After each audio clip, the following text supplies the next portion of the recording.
ID Alliance presents this week's short attention span sales tip. Hey everyone, it's Bill Farquharson. I just had a really interesting conversation with a sales rep, and I wanted to capture it in one of these tip formats before it leaves my head. I've got some notes here.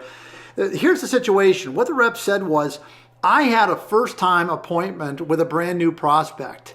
And things went well. And she said, let me give you something to quote on. And she did. She handed me something as a small job. My price comes in too high.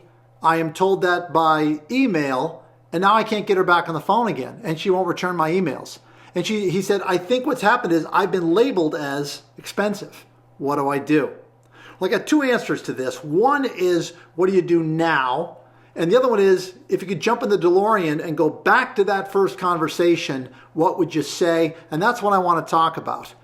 You know, I would say I'm okay with saying to a client, let me tell you who I am and who I am not. Okay, let's start with the not. I'll make you a promise. There is always a cheaper price out there.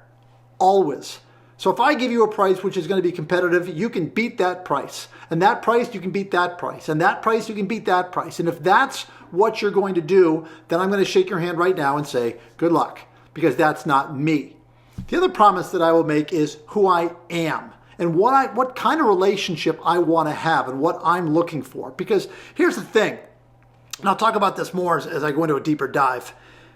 I think too often the salespeople put on knee pads and beg for business. And I'm a big fan of holding the bar way up high, right? And saying, here's who I am. I'm up here. You want to come up to my level. You want to do business with me. It's a confidence that borderlines being cocky. You know, that's what I think is missing in a lot of the approaches that we as salespeople use. It's okay to say, I'm worth the effort. I'm worth the trip. That's totally fine. And I think that's who you ought to be. Don't go in there and say, you know what, let me give you some prices. And everybody else plays that game. I don't think that's what you want. Okay, let's do a deeper dive on this, all right? Talking about, who I am as a salesperson. Think about the Marines for a second, right? If you got a pulse and a crew cut, you can get into the Army. But the Marines have a different approach. They say, we're looking for a few good men. What if you took that attitude to your selling, okay? Get up there and say, listen, there's lots of other printers out there. And if it's a price war that you're looking for, you will have no problem finding countless printers who will throw prices out there at you. I'm looking for more of a give and take. I want to do business with you 10 years from now. That's my goal. I think I mentioned that last week or a couple of weeks ago. That's really my goal. I'm looking for customers who understand the value of a relationship, because I believe that a good vendor is as important as a good customer. So sure, you might call me up and you might say, here, this is a job that I really need a great price on. Or it's a rush job and I can't pay the rush fee. I don't have it in this package, in this particular project. And I say, it's fine. I'll take care of it. And in return, you reward me with business. I'm going to make my money in the long run, not in the short run. Setting the expectations of the customers, reminding them that we are not a .org, we are a .com. We are in this for a profit. But I'm not going to come in with a low price just to win the business.